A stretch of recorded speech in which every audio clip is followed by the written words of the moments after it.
આજે નસવાડી તાલુકાની અંદર ડેડિયાપાડાના માન્ય ધારાસભ્ય શ્રી ચૈતરભાઈ વસાવા સાહેબને જે ભાજપ દ્વારા ખોટા ષડયંત્ર કરીને જેલમાં પૂરી દેવામાં આવેલા છે, ચૈતરભાઈના ન્યાય માટે એના સમર્થનમાં સપોર્ટ માર્ચનું આયોજન આજે નસવાડી ખાતે કરવામાં આવેલો હતો।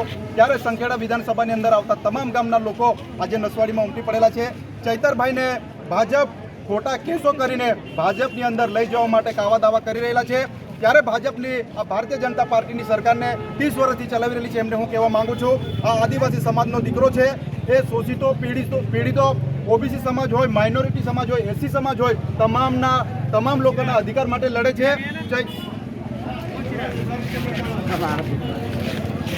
ચૈતરભાઈ આદિવાસી સમાજના હક અધિકારની વાત કરે છે। આ બંધારણનો અવાજ છે, એ અવાજ ક્યારે કોઈ દબાવી ના શકે।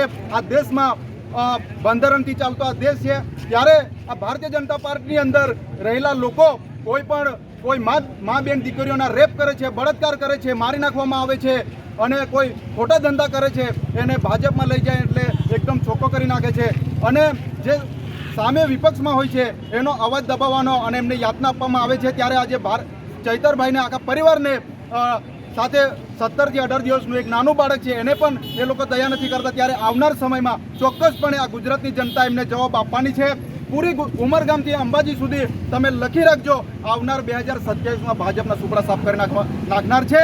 ત્યારે ભારતીય જનતા પાર્ટીની આ સરકારને અમે કહેવા માંગીએ છીએ, આ આદિવાસી સમાજનો દીકરો છે, ગોરા અંગ્રેજો સામે પણ બિરસા મુંડા લડ્યા હતા। તમે આદિવાસી સમાજનો ઇતિહાસ તમે જોઈ લેજો, માત્ર 25 વર્ષની ઉંમરે બિરસા મુંડા શહીદ થયા હતા।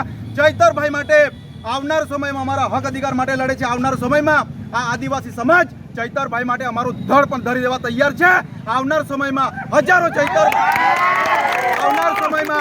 હજારો ચૈતરભાઈ આ ગુજરાતની અંદર ગાંધીનગર સુધી કૂચ કરવાના છે। ત્યારે ભારતીય જનતા પાર્ટીની સરકારને અમે કહેવા માંગીએ છીએ, આ બંધારણનો અવાજ છે, અમારો બંધારણનો અવાજ બહાર નીકળવું જોઈએ, ન્યાય જોઈએ અમને ચૈતરભાઈ માટે, નહીં તો આવનાર સમયમાં અમે ચૈતરભાઈ માટે અમે રોડ રસ્તા પર ઉતરીશું। રસિકભાઈ ભીલ, યુવા પ્રભારી, સંખેડા વિધાનસભા।